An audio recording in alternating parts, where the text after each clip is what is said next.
বন্ধুরা, আমার একটা ছেলে আর একটা মেয়ে। তো আমার মেয়ের জন্মদিনে বিশাল বড় একটা অনুষ্ঠান করলাম, কিন্তু আমার বাড়িতে মানে যে কয়টা রুম ছিল, আত্মীয় স্বজন খাওয়া দাওয়া শেষে অনেকেই দূর দূরান্ত থেকে আসছিল, তারা আর কেউই গেল না। মানে অনেকেই গেল, অনেকেই থেকে গেল। তো তাদের শোয়ার ব্যবস্থা করার জন্য মানে আমার সব রুমে আমি তাদের তো আর খারাপ জায়গা শোয়া দিতে পারি না।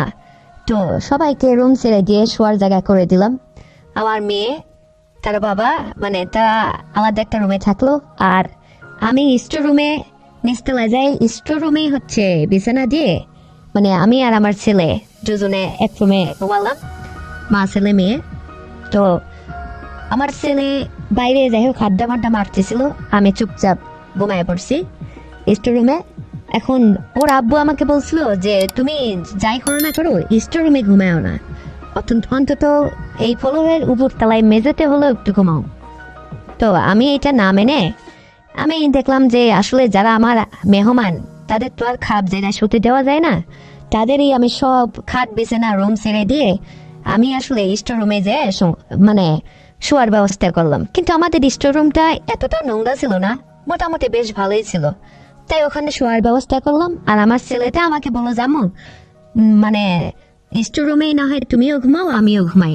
তাই বললাম ঠিক আছে বাবা, কোনো সমস্যা নেই, তুমি বাইরের থেকে ঘুরি ঘাড়া তোমার বন্ধু বান্ধব তাদেরকে বিদায় আদায় করে দিয়ে তুমি এসে এখানে শুয়ে পড়ো। তাই বলে আমি একটু দরজাটা আমি লাই দিয়ে আমি নিজে ঘুমায় পড়লাম। তো যাই হোক, তখন প্রায় রাত 12টা বা 12:30 বাজে এরকম একটা সময়। তখন আমার ছেলেটা কখন আসছে আমি তাও জানি না। মানে আমি সারাদিন মেহমানদারি করে মানে আমি ক্লান্ত ছিলাম। তো স্বাস্থ্য ভালো মোটা সোটা মানুষ, আমি ওই ফ্যান ছেড়ে দিয়ে মানে আরামে রিল্যাক্স একটু ঘুমাচ্ছিলাম। মানে কখন যে ঘুমায় গেছে আমি নিজেও জানি না। কিন্তু অর্ধেক রাত্রে হঠাৎ আমি ঘুমের মাতালে খুবই যেন আমি অস্থির, কষ্ট হচ্ছে আমার। কিন্তু ভাবলাম যে কিরে এরকম হচ্ছে কেন, মানে আমার এইরকম। তারপরে আমি একটু নড়ে চড়ে ঘুরে শুতে যাই, দেখি আমার উপরে ভারী কিছু একটা চেপে আছে। তো এইটা অনুভব করে মানে ঘরের মধ্যে রুমের মধ্যে বাতিটাও নেবানো ছিল, লাইটটা বন্ধ ছিল, আর যে আপু অনুমান করতে পারিনি। তারপর হঠাৎ মনে হলো যে আমার ছেলেটা তো আমার পাশেই শোয়ার কথা, কিন্তু কই ও নেই, আর আমার এটা এরকম ভার লাগছে কেন এতটা, মানে আমার যেন দম বন্ধ হয়ে আসছে এরকম একটা ভাব লাগলো। তারপরে আমি যাই হোক ধাক্কা দিয়ে খুব চাপাচাপি করে হাত দিয়ে সরাই দেওয়ার চেষ্টা করলাম, কিন্তু তবু দেখি সরে না। তো হঠাৎ একটা হাত এসে যেন আমার মুখ চেপে ধরলো। তা আমি এইটি অনুভব করি কি ব্যাপার, আমার মুখটা আবার চেপে ধরে গেল। তো এখন এইটা অনুভব করতে যাই দেখি যে ওদিকেও কামসারা মানে সেট করে ভিতরে গেতে দিচ্ছে। তো এইটা আমি আসলে পরে যখন ঘুম ভেঙে গেল ভালোভাবে তখন আমি বুঝতে পারলাম। তখন যাই হোক খুব জোরাজোরি করে সরাই দিলাম।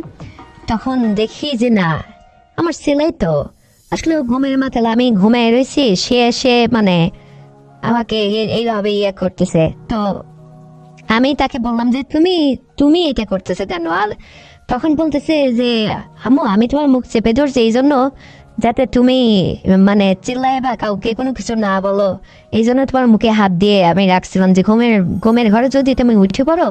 তখন বলতেছে যে কি অবস্থা তোমার, কত দূর? তো তখন ও হেসে দিয়ে বলতেছে যে যা হওয়ার হয়ে গেছে, মানে শেষ। আমি অনেকক্ষণ ধরেই তো চলতেছি, তুমি তো ঘুমাইতে পারো, আর তুমি এইভাবে ঘুমাইলে কিচ্ছু টের পাও না। এইটা আসলে আমি আজকে বুঝলাম, মানে আমি অনেক কিছু করে ফেলছি কিন্তু তুমি কিছুই টের পাও নাই। তখন আমি শুনি অবাক, কি ব্যাপারে, ও বলে কি আসলে কি সত্যি নাকি?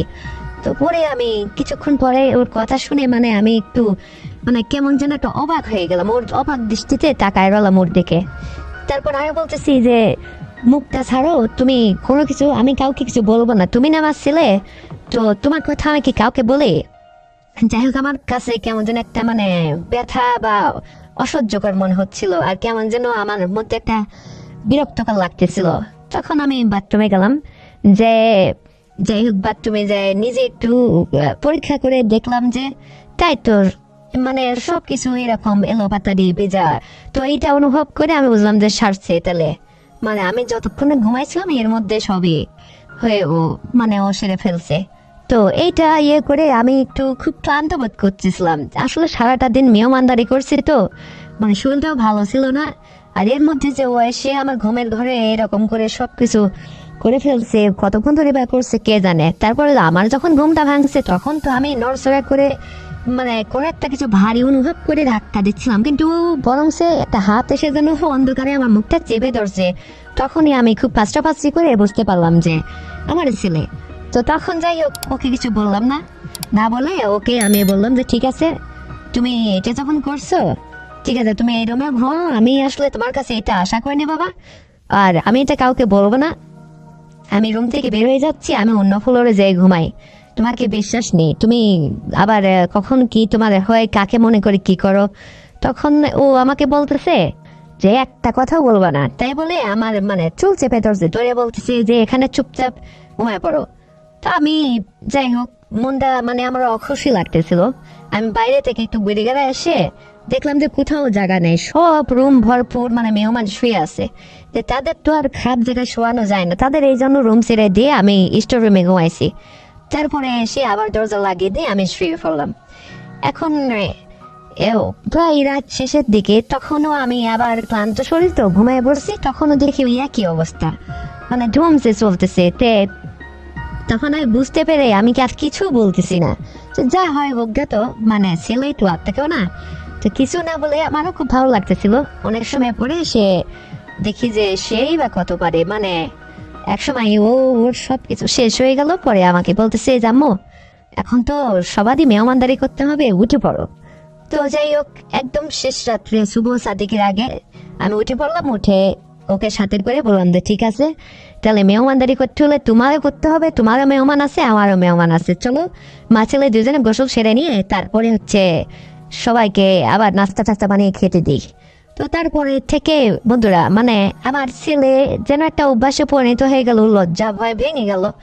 তখনও মাঝে মধ্যেই এরকম করতো, মানে আমাকে ডেকে মানে আমার যেন বাধ্য করতো, ব্ল্যাকমেল করার মতো, মানে খুবই চেষ্টা করে দিনের পর দিন এইভাবে ও একটা সাত রেগালো করতো। বলে যে আম্মু তুমি কোনোদিন আমাকে বিয়ে শাদীর কথা ভুলে টলো না, মানে এভাবে আমি যে মানে একটা ইন্টারেস্ট মজা পেয়েছি এটা থেকে আমাকে বঞ্চিত করো না, যে এরপর দিন যেন তুমি আমাকে এ বিষয়ে একটু হেল্প করবা।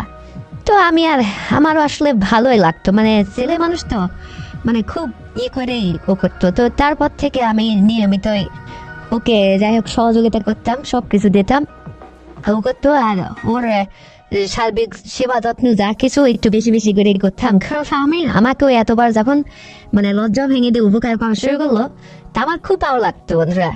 তারপর থেকে যেন কেউ এটা মাইন্ডও করে না, নিজের ছেলে আমি ওকে নিয়ে মানে আমার বাড়ির মধ্যে সমস্ত কাজকর্ম করি। তা যাই হোক সকাল শেষে আমি স্নান করলাম, স্নান করে সেরে সবাইকে মেহমানদারি করে যাক বিদায় টিদায় করে বাড়িটা ফাঁকা হয়ে গেল। তারপর থেকে ছেলের সঙ্গে আমার দিনের পর দিন চলতে থাকলো, কিন্তু বলা করার কিচ্ছুই ছিল না, মানে বাধ্যতামূলক যেন হয়ে গেছে ঘুমের ঘরে।